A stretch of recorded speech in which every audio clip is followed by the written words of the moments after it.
Good afternoon. This is Dr. Jamie Mathias, Executive Director of MASBA, the Mexican American School Boards Association. And we are excited. Today we're beginning a webinar series. For those who were able to join us in December, we piloted a webinar on closing gaps in our Texas public schools. Today we begin a series of webinars with our friends of MASBA presenting on various themes. We want to thank you in advance for joining us. We also want to give a special shout out to our MASBA President, Willie Tenorio Jr. of the Hayes CISD, and to our Board of Directors at MASBA for approving the idea of moving forward with webinars during this year. We're celebrating our 50th anniversary. We are quite excited. We'll have more information later on our conference coming up in 2 weeks on February the 20th through the 23rd. But without further ado, I'd like to introduce this first webinar. This first webinar is on school financing options for renovation projects.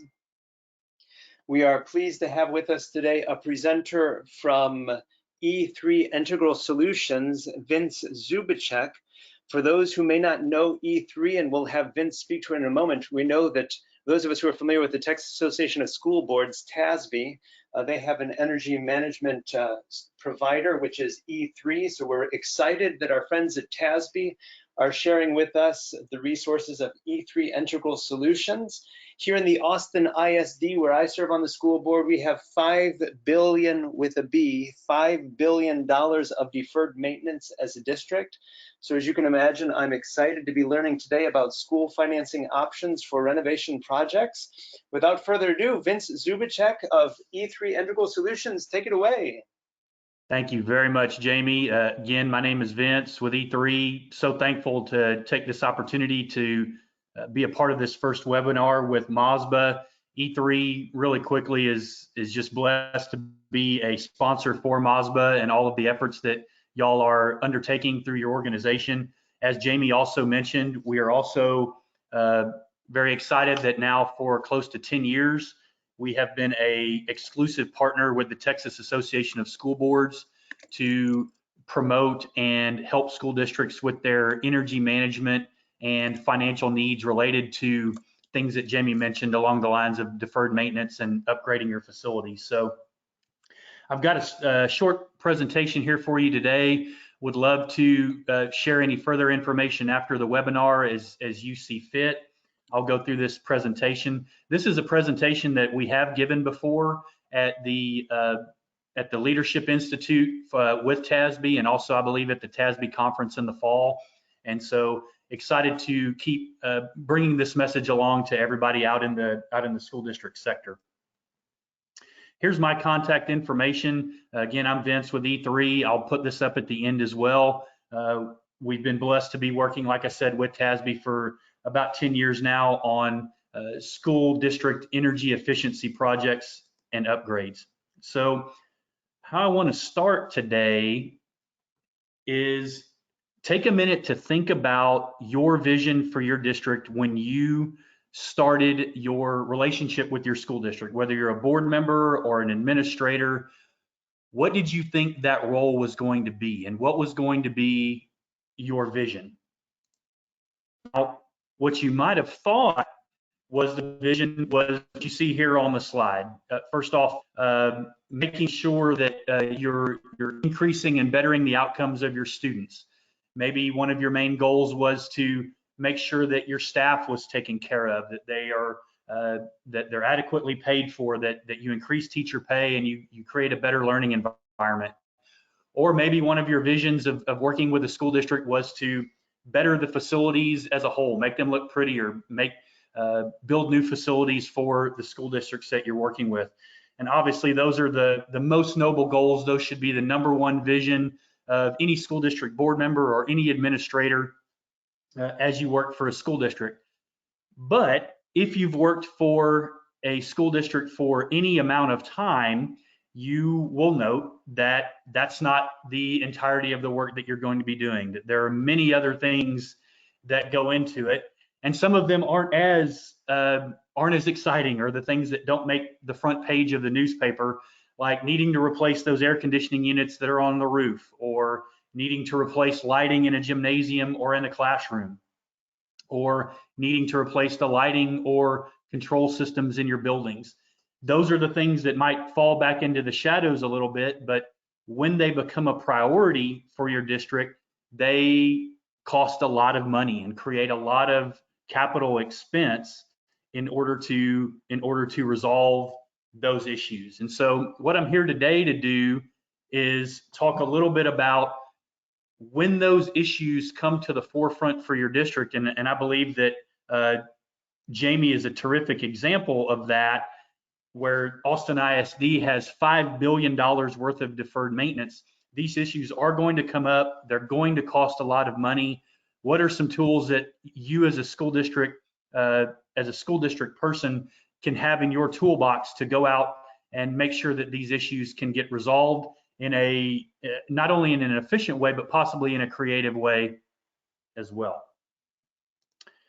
So, as you might guess, there are a lot of ways to get any type of school district construction project done, but specifically talking about HVAC or lighting or controls, those things that can be classified as deferred maintenance, you have a lot of options out there, and there's a lot of good options. But they all have one common denominator, in that you got to have the money in order to do it. And so that's really where I want to focus today, is that a lot of the school districts that have worked with E3 and TASB on these energy management programs, and now 10 plus years in, we have worked with north of 100 school districts in the state of Texas to look at these issues and try to resolve them. And at the end of the day, find the money in order to make these projects happen, whereas otherwise they might not have been able to happen. So we've got a couple things we want to explore here: the concept of good debt versus bad debt, and then giving you some tools in your toolbox to move forward with these type of programs. Very fortuitous that Jamie led off talking about deferred maintenance and as it relates to debt. You know, we learn a lot in our personal lives and even in our work and corporate lives about how debt isn't the best thing, and that's obviously a very logical approach to take. You know, if you don't have the money to spend, well, can you really spend it?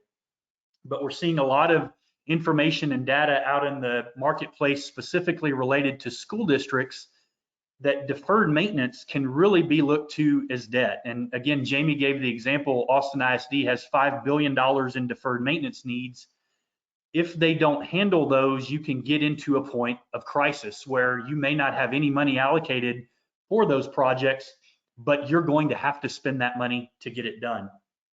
And so one figure that we saw as we were putting together our research for this presentation is that nationwide, as an issue, even 4 years ago, it was identified deferred maintenance as a $270 billion plus problem in the United States for school districts. And so that's obviously a huge number. And so those are things, whether it's, like I mentioned before, the HVAC, the lighting, building control systems, things that aren't getting addressed today that will need to get addressed in the very near future.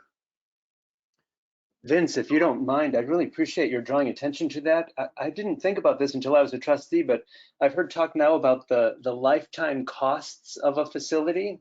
You know, not just what it costs to build a facility, but what it will cost over the length of time that facility is up. And so when I hear you talk about pay now or pay more later, what I'm hearing is that we as trustees, we can either address some of these issues now, or if we don't address them, we're going to end up paying more money. When I see the pictures that you show of the rusting air conditioning units on the roofs, you know, that's something that we as trustees don't see every day. If we don't have a plan for addressing them, we're going to be paying more later than we'd like. No, I appreciate that, and that's a really good point. When you think about a building, when you're building a new school building, and I don't know the exact figures, but you know, as a board member or as an administrator, you're expecting that building to last 50, 60, 70 years once you build that building to serve your community and serve the kids. Now, there are a lot of components in that building, which is where the deferred maintenance point is made. Air conditioning equipment, for instance, those things have a useful life of, say, 15 to 20 years. So even within the normal life of that building, you're going to have to replace that equipment at least 2 and maybe 3 or 4 times just within the life of that building. And so those are costs that you're going to have to account for at some point. It's very common across school districts, not only across Texas, but across the nation, that in your budget right now, you don't have those costs accounted for. And so that's why we worked very hard at E3 and in our partnership with TASB to come up with some options for districts to get these projects done. Absolutely. So what I've got here on the slide is just the common funding options that school districts have when they look into doing these type of projects. You're very familiar with these. It's passing a bond, it's looking at what fund balance you have, and then it's looking at your annual maintenance and operations budget that you set out on a yearly basis. And as you might know, a lot of school districts are passing bonds right now, but that's not necessarily the case for every school district in the state of Texas. Fund balances are great when you have them. You want to hold them very closely to your vest to make sure you're spending that money wisely and when you need it. And then the annual M&O budget, if there's any CFOs on the call, that's a very detailed practice to budget for that on a yearly basis. And so the last thing that you want to see is any unexpected costs come along as the year goes by. So you really want to plan out that maintenance and operations budget as best you can on a yearly basis. So some options that I want to talk about today that have come to the forefront as we look at these energy efficiency projects in the state of Texas to handle those needed replacements in your existing buildings is to leverage energy savings and that energy savings potential that you might have in your Function 51 part of your M&O budget. Take what you're spending on utilities and do the best you can with energy efficiency, which you will achieve by replacing the air conditioning, by replacing the lighting, and using one of these M&O financing methods that I have listed here on the slide to leverage those energy savings to make improvements and leverage that debt to pay back for those improvements over time. So you're not increasing your M&O budget by that much. You're able to get these improvements made now, and you're able to offset that cost of the M&O financing with the energy savings that are achieved by the improvements that you make. It's something that we have done now with many school districts, and they've definitely seen the benefit of implementing this type of program.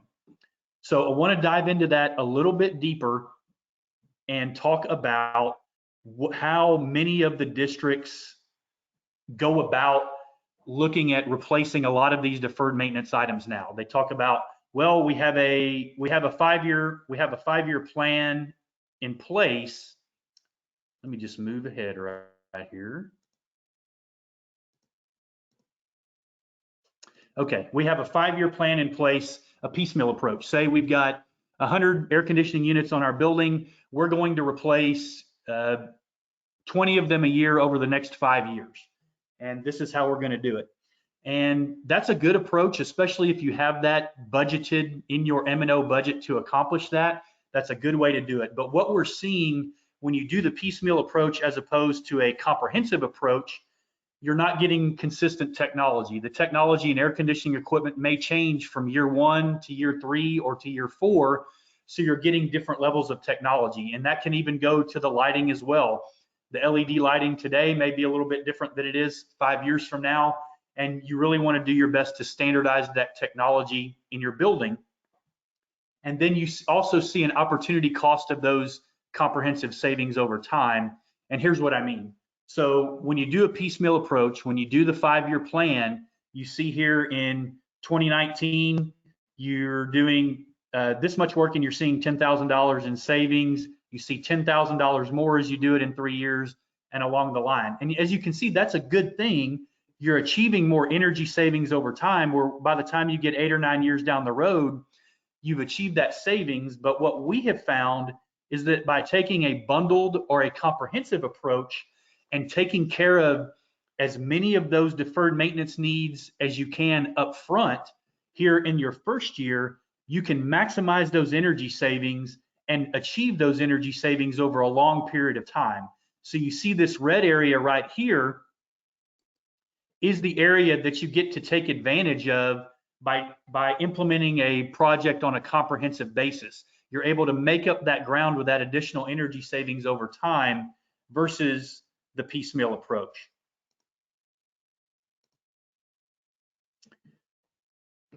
Another thing that we want to talk about is budget certainty, and that's a very important thing when we talk to our financial administrators in school districts, our CFOs. How can we come up with a way to get these deferred maintenance items done without creating a lot of volatility in our M&O budget? And that's, we'll give you some options here to talk about. Now, when we start talking to school districts at E3, a common thing that comes up is, well, we understand we have these deferred maintenance issues, but we don't have it in our M&O budget. So what we do is we just fix it when it breaks, or we run it until it dies, particularly with air conditioning equipment. And that may feel like a money saving deed that you're going through, way to approach it. But what we've actually found is that when school districts use that approach, it's a very volatile approach on with your M&O budget, and it actually results in the most expensive way to get that work done, because it could be a emergency mode where you've got an auditorium and that unit is going out and it's right before graduation. If you use your auditorium for graduation, that unit goes out and you need to pay somebody a premium in order for them to come out and fix that air conditioning unit and make sure that it works.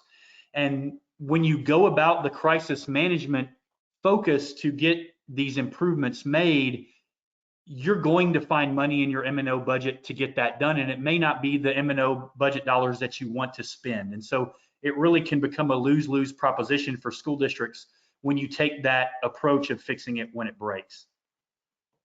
So we'll throw out a couple scenarios here about budget scenarios. Obviously, the first scenario, when you're talking about your M&O budget and getting things done, your dream scenario for your CFO is that they have a consistent M&O budget for years into the future. We call this the dream scenario because obviously it never happens. When you're looking at a year-to-year basis, whether it's growth, whether it's deferred maintenance, you're always going to have to look at new items at which to approach your M&O budget. The least appealing method to look at with your M&O budget is the volatile or reactive method that I just talked about, when you take a crisis management approach to replacing those deferred maintenance needs. And yes, you may have nothing to spend in 2019, but then you have an extra $1 million to spend in 2020 because you didn't plan for those replacements to happen, and something broke and you have to address it no matter what. So then you may go a couple more years along the line in 2021, 2022 without having to address it, but then you see a big spike again in 2024, as this chart shows. And it's really a very volatile way to go about your M&O planning, and not the best approach to look at. So here's one advantageous way that when you look at these deferred maintenance items as a comprehensive project, as I mentioned before, and bundling it together, you can leverage those energy savings to help you offset the cost of your debt as you are going through years down the road. And that's what this chart explains, is that let's say you do a project in 2020, you are maybe incurring a little bit more cost in your M&O budget to get those improvements made, but it's much less than if you would have done it in another way. For instance, you're maximizing the energy savings to implement those improvements. So you enter into a loan to bundle those improvements together, and you can see over 10 years, all the way to 2028, 2029, your district has a loan to pay off those improvements. Those loans are leveraged by energy savings. So when that loan is paid off in 2029, you can see that your budget is actually reduced, because you can now see those energy savings as an achievement in your M&O budget. They're no longer paying off your loan, and it's really a way to create a lot more budget certainty than going through the crisis management method. And so here's another scenario that we thought about. So budget certainty is always the way to go, but let's say you're planning for a project and this happens. And I know we've all been here before. You've got a it can be a $2 million project, it can be a $20 million project, it can be a $200 million project. But let's say in this instance, you budgeted for 2 million and when you get back the pricing, the project ends up at $2.4 million. What do? And let's say you don't have the money in your M&O budget or in your fund balance to make up that cost. This is another way that the leveraging of your energy savings and implementing energy savings improvements can help you make up that cost and generate dollars. And what we've got here is a way to show you the money, show you some extra money in your M&O budget with your utility bills by adding an aspect to that $2 million project like LED lighting. We're really seeing tremendous advances in LED lighting in school districts. A lot of companies are out there implementing LED lighting in schools. E3 alone has done comprehensive LED lighting projects in over 50 school districts in the state of Texas. So it is not a new concept. It is something where we have seen the learning environment has been greatly improved.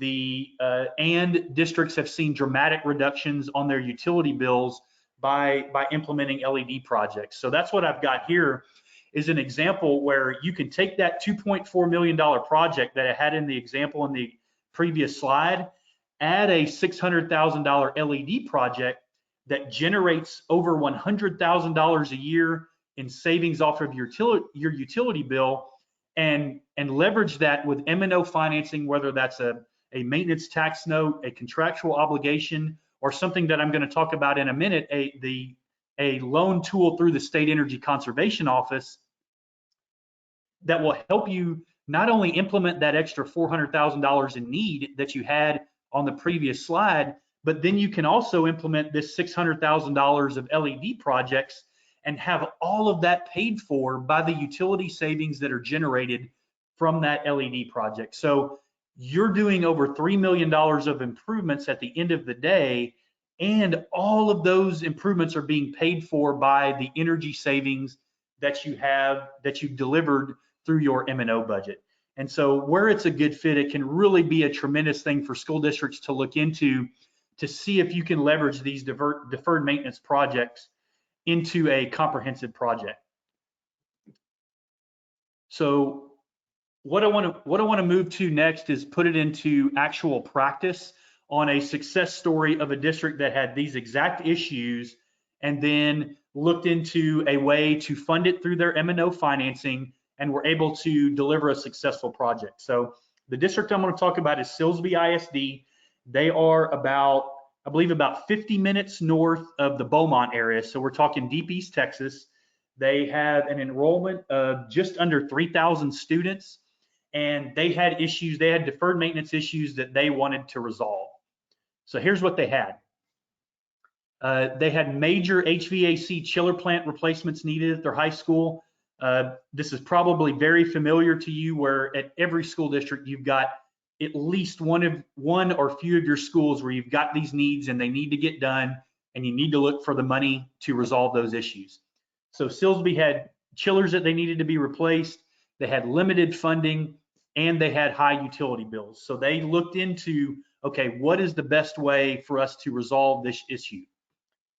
So here are the options that they had. And as they went through it, well, we could allocate some of our fund balance dollars, but we really don't have the dollars for a project this big, approaching $2 million, to handle it with our fund balance. That really wouldn't be a good use of those fund balance dollars.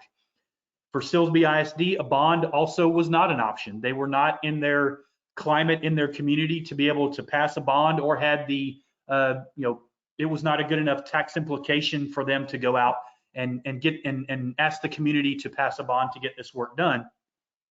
And so they decided on M&O financing to get it done, and they actually used the State Energy Conservation Office Lone Star program to use their M&O budget that they had existing to get these projects done.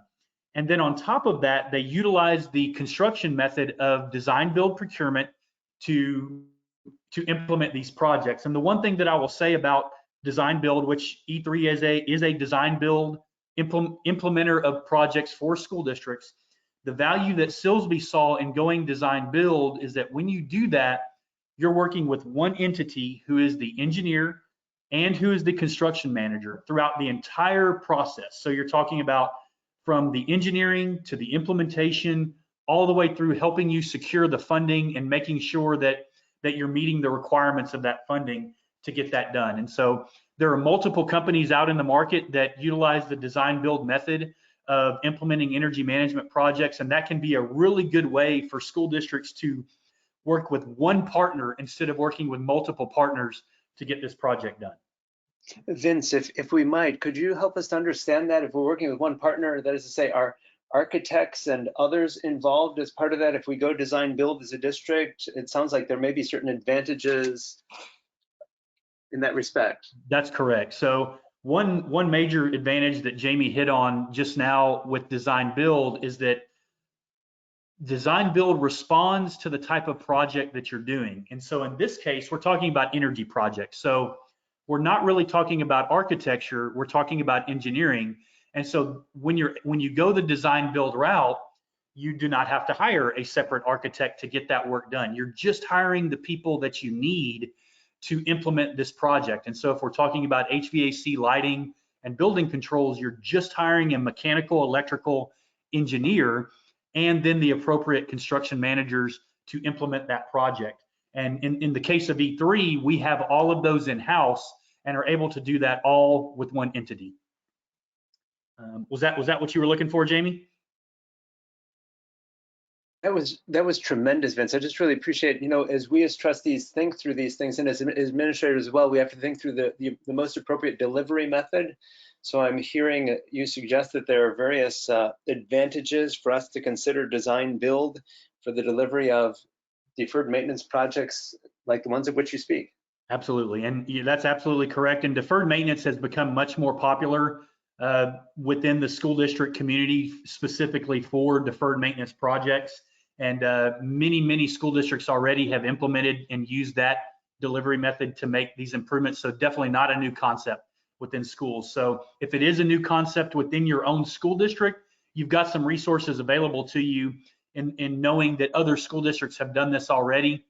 And we'd be happy to find you some of those schools that have done it already and so you can talk to them about their experience with that delivery method in particular. So give you a couple of details on the project that was done at Silsbee. They did it in two phases.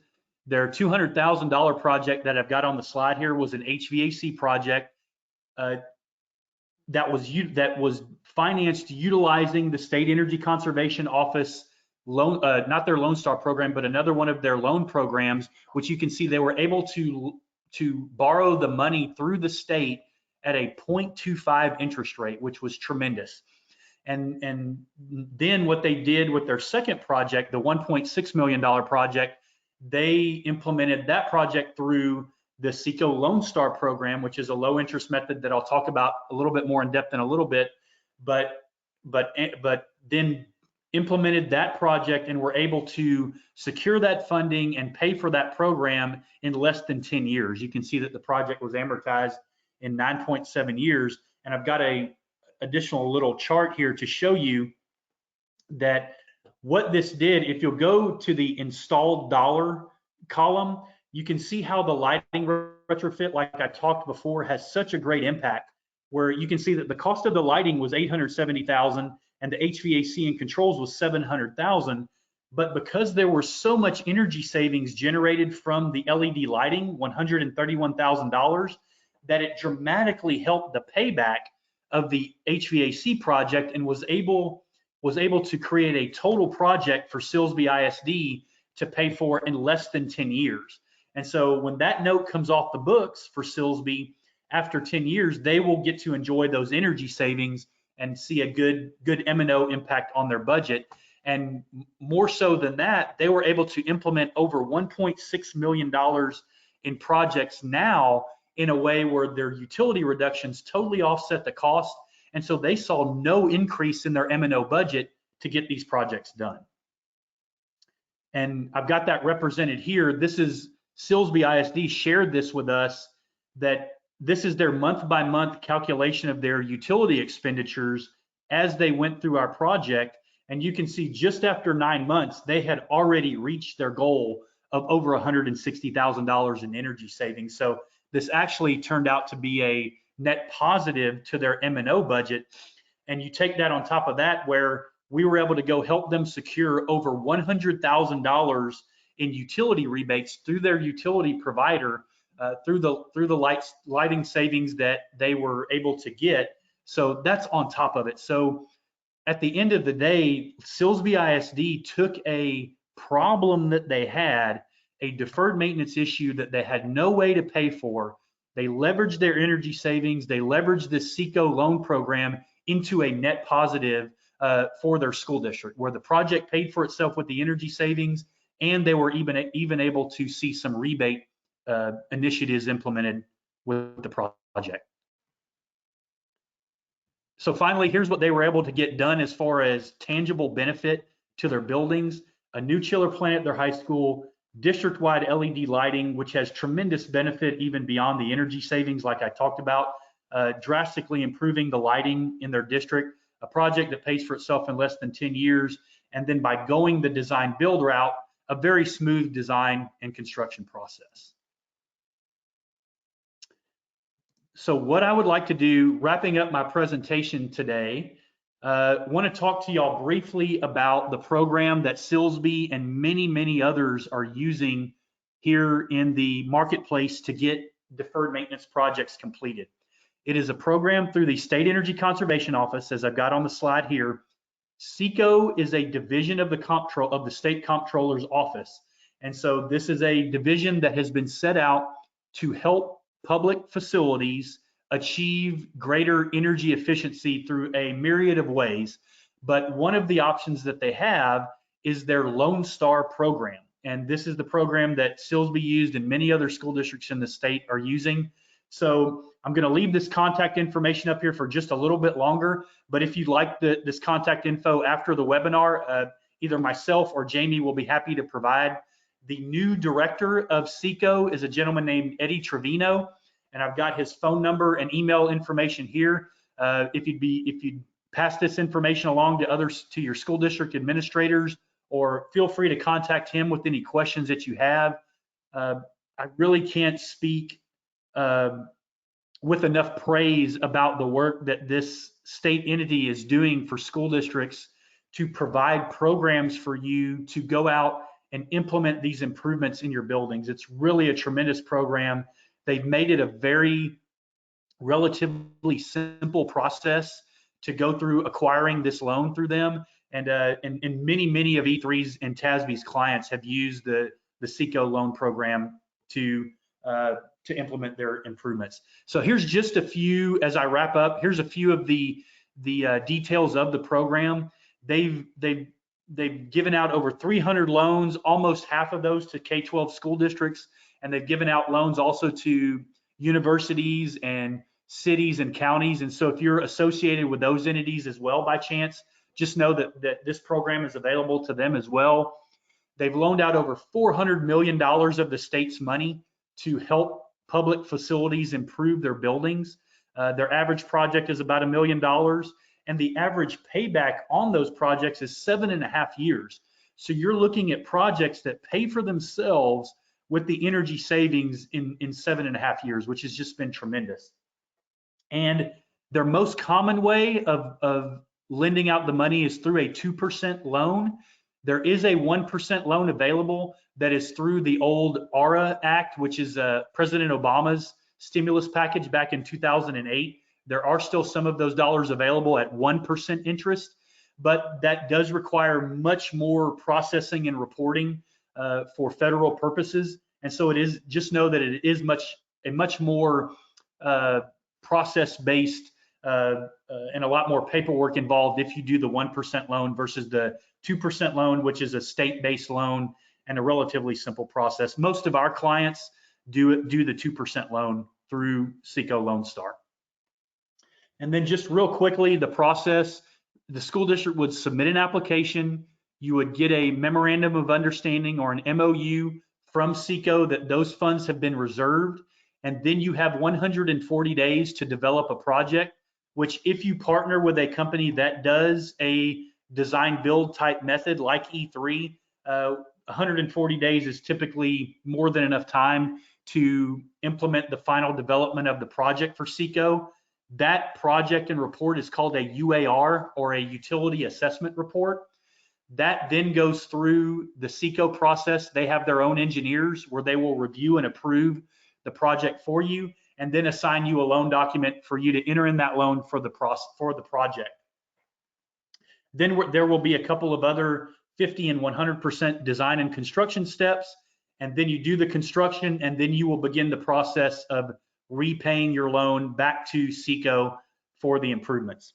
So I know that sounds like a lot, but this is really a very simple process, and there are many companies, including E3, that are very familiar with this process and can help you from step one all the way through the end to make sure that it's very smooth and very simple for your school district to implement this loan. I've got a couple other things that I want to add. A school district can do this on your own, and some of them have, and there are separate engineers and construction firms that can help you with it. But just know that you have an option that if you want to do it on your own, please go for it. Please contact Eddie, but there are companies out here that can help. The typical projects that will fit within Lone Star are your projects that will save money on energy bills. And so that's going to be your HVAC, your LED lighting, your building automation. Those type of projects are also water conservation projects that you can do as part of the SECO program, and solar and solar panels, solar type projects that are eligible for the Lone Star program. And then the best practices that I would add would be, if it's at all possible, partner with somebody to help you go through the entirety of the process. And then as far as common mistakes to avoid, just make sure that you've allocated enough time for the process. Lone Star is great. They do move very, very quickly through their process, but just know that when the report is submitted to SECO, you may need a couple of months to give them to review the project and make sure that it's okay. And then once we enter into the design and construction part, you need to give them a couple weeks there to make sure that the project is well designed and ready to go. And so this is not necessarily for projects that you need to get installed next month. But if you do have a little bit of a plan in place and can see these projects getting implemented in the next 9 months to a year, this can be the perfect program for you. So Jamie, man, just want to say I can't appreciate enough the time that you and Vincent have given me today for this webinar. I hope that it was informational for your group. E3 is just so blessed to be working with MASBA in this capacity. We're excited to be a sponsor for you guys here in the year to come. We're very excited about the conference coming up.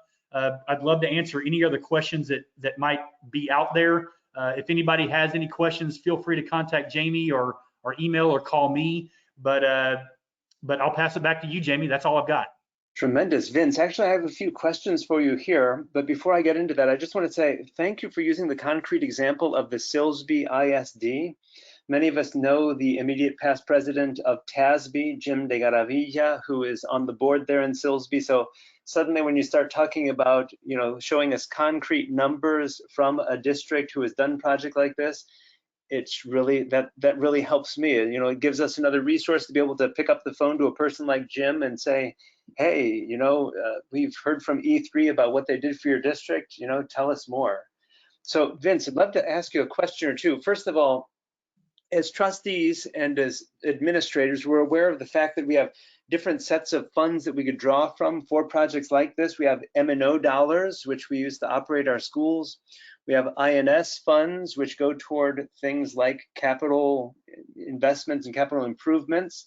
What I'm hearing you suggest then is that any of us in our districts, we could be spending M&O dollars on any of these projects and we'd see the payback, after a certain number of years.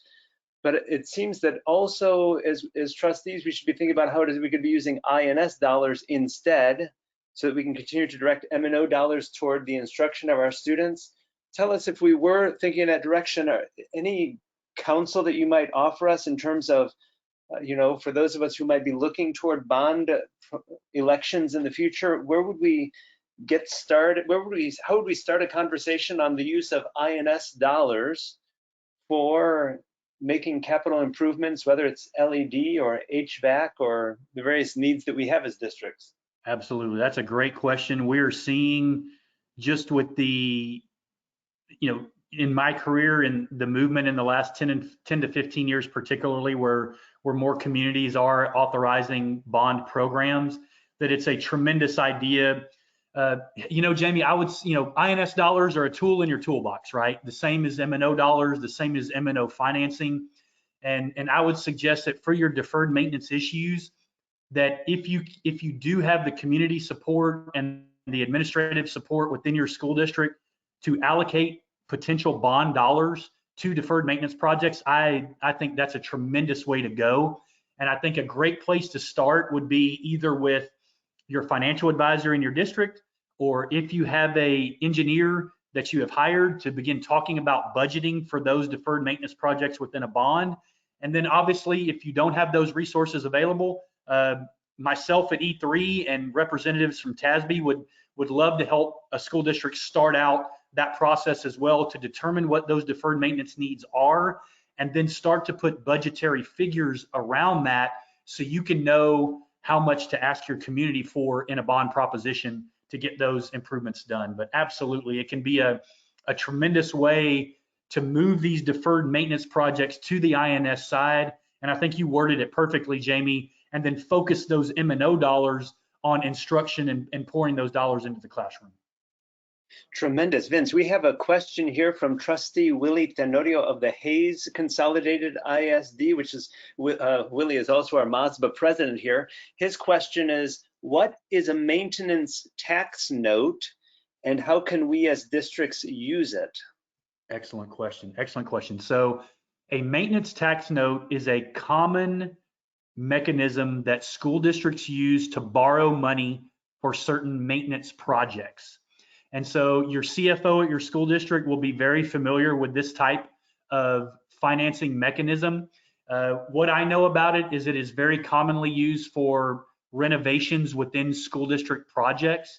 And basically what it is, it's an instrument that a district can use to borrow money to make these improvements in their district. One thing that I do know is that I believe if you do a tax note over $1 million, that it does require Attorney General approval, which is very common. Many school districts do maintenance tax notes over $1 million.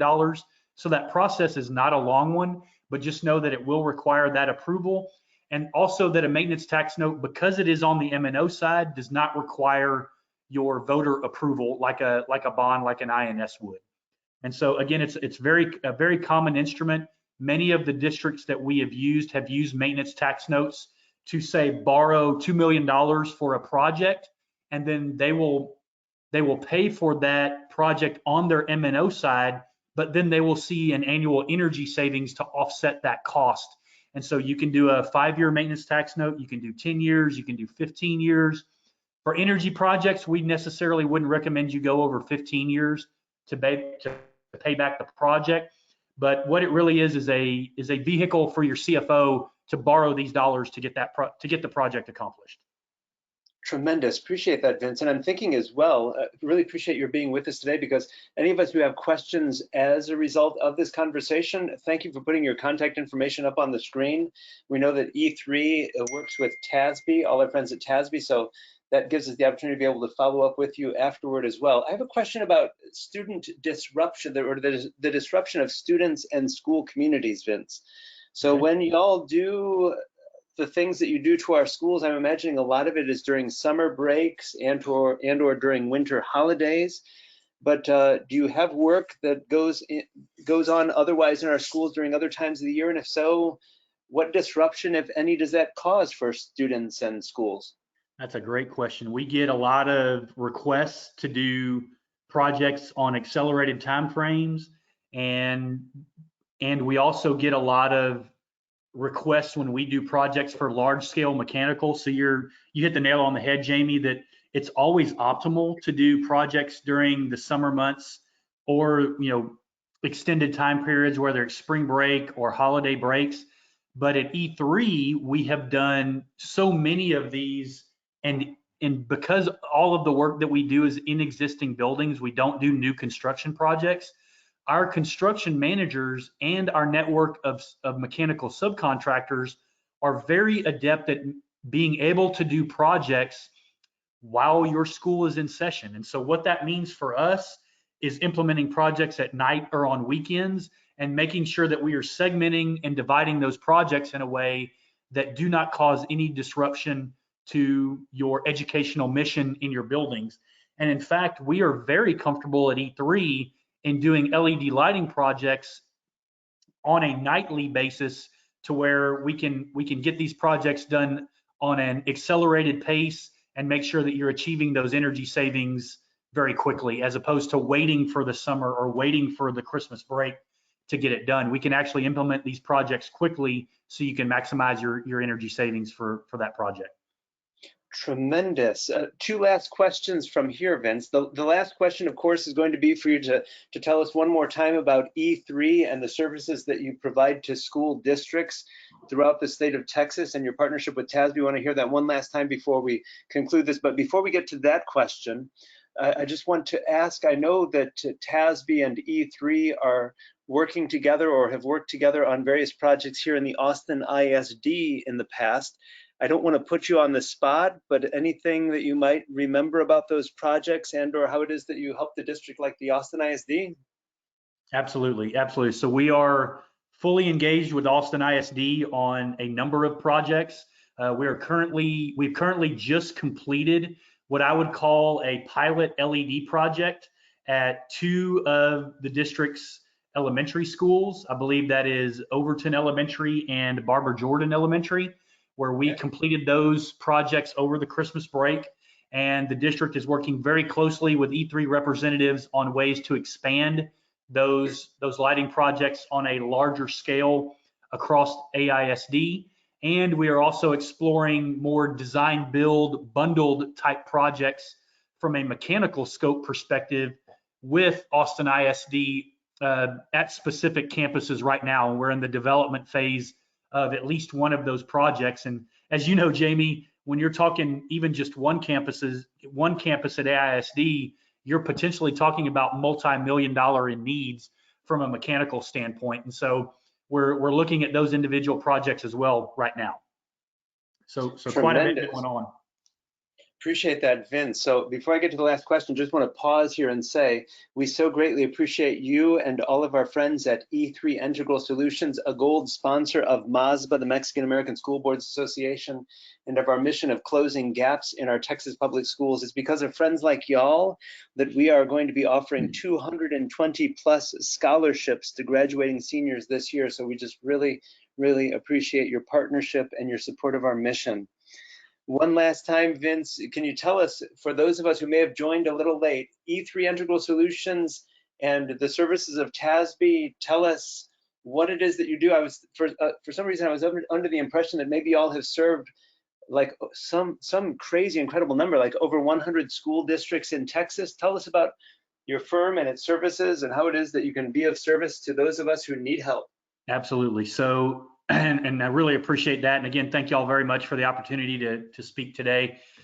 E3 is a design build engineering and contracting firm based here in the state of Texas. All of our projects are in the state of Texas, and we specialize in the design build method of renovating buildings for energy efficiency for schools. And so that's all of the items, the HVAC, the lighting that we've talked about in the presentation today.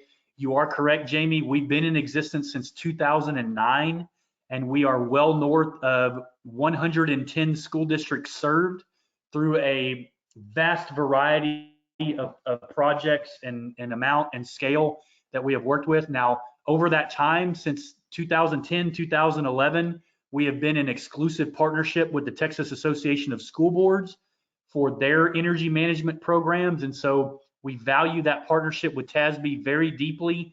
Obviously, they have a tremendous commitment to improving school districts in the state as well. And so we take that relationship that we have with them with the utmost importance in addition to the relationship that we have already built with over 100 school districts. We have done building studies of some form or fashion for over 300 school districts in the state of Texas. So I say all that to say that if you have any questions about this program, please feel free to contact me. But also know that there are many school districts in the state that have worked with us already. And if you would be more comfortable talking to one of them, we'd be happy to give you their information as well. And so just again, appreciate the time, Jamie. Appreciate the time, Vincent. And thank you all very much for allowing me this forum today to talk to your members. Tremendous. That's Vince Zubacek of E3 Integral Solutions. We really appreciate all that you're doing, Vince, for our, not only for MASBA, but also for our member districts. For those of us who are on, for those who are on the line, we have a bi-weekly schedule of webinars going forward. The next two are on Tuesday, February the 18th, a conversation on long-term facilities bond planning with Brian Godinez of MASBA Gold sponsor ERO Architects. That'll be on Tuesday, February the 18th, and then after that we'll have one on Monday, March the 2nd with Jeff Clemens of TASB. Jeff will be speaking on how school facilities impact student achievement. That'll be on Monday, March the 2nd. We also want to encourage everyone who's listening to go and to register for our Golden Jubilee Conference. Founded in the middle of the civil rights era in 1970, MASBA is now celebrating 50 years of closing gaps in Texas. We'll be celebrating with our annual conference in San Antonio on February the 20th through the 23rd. We have quite an amazing lineup. We have Gary Hobbs, who will be joining us on Saturday night, singing to us at our conference. We have motivational speakers Consuelo Kickbush Castillo, Carlos Ojeda Jr., Roy Juarez, and Marisa Rivera. So we have some powerful persons on stage. We'll be celebrating with various founders of MASBA, including Jose Angel Gutierrez, a co-founder of the Raza Unida Party, who was previously a school board member in Crystal City ISD. Also, former school board members and former U.S. Congressmen Ruben Hinojosa and Ciro Rodriguez, who are co-founders of MASBA, will be with us as well to reflect on the last 50 years and how it was that they had this dream 50 years ago of bringing to birth the organization that we now know of as MASBA. So please go online to masbatx.org/conference. Again, that's masbatx.org/conference to register for our conference on February the 20th through the 23rd. All sorts of student entertainment, an exhibit on MASBA's role in getting mariachi sanctioned by the University Interscholastic League, by UIL. We'll have panels of superintendents, panels of graduates. We'll have all sorts of past presidents in attendance, so you won't want to miss our conference, February the 20th through the 23rd, as we celebrate together MASBA's 50 years. One last time, I want to thank you all for joining us today. We certainly have enjoyed having you all, and we look forward to future presentations. Have a great day.